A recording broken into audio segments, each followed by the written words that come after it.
Hey, this is Alex Astley. It's episode number 128 of Money Hacks. And on today's session, I want to talk about questions that we've been getting in our one-on-one coaching sessions. So as a retirement-focused advisor firm, we meet with organizations and their employees for one-on-one coaching and advice across the spectrum of personal finance.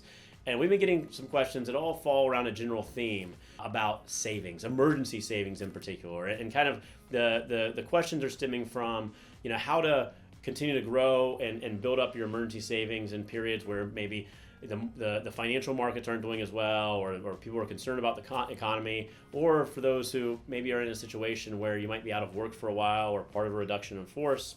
We also talk to individuals about kind of managing cash flow together, coupling your finances.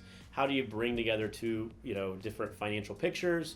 And at the same rate, when you're going through a separation, or maybe you just are living with roommates and one roommate's moving out and you get to shoulder a bigger burden of the rental costs, how do you manage your finances in those scenarios? And I think the key foundation there is really around emergency savings, building up a cash cushion to make sure that in the period of an unexpected financial expense or in a period of perhaps a rough economy, that you have enough money set aside to cover your living expenses. And so first and foremost, one of the keys that I think is really important is to make it automatic.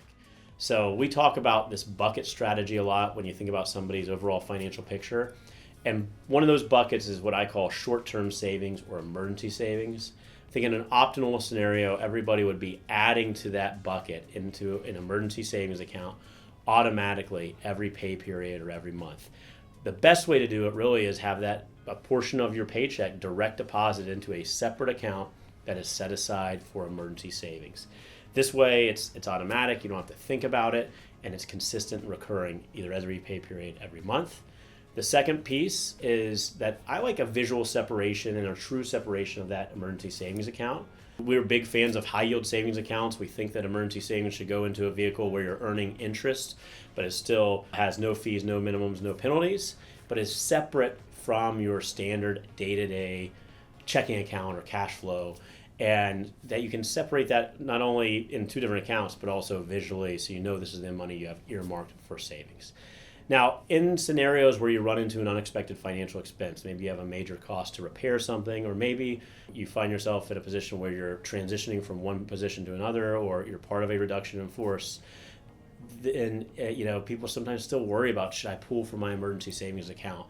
And I always remind individuals, that is what it's for. That's the purpose of that account. Ideally, you're building up somewhere around 3 to 6 months in emergency savings, so that if you have one of these scenarios and you start pulling from that account, you're going to be okay. You're going to be able to meet your living expenses. And if it gets down to 4 months or 2 months, or even you've been in a period where you've had to take money out of it because of an unexpected financial expense, and then you get down to a month or so of emergency savings, remember, that was the whole purpose of that account. And then when you get back to a position where you can add to it again, you can start to rebuild it and build it up.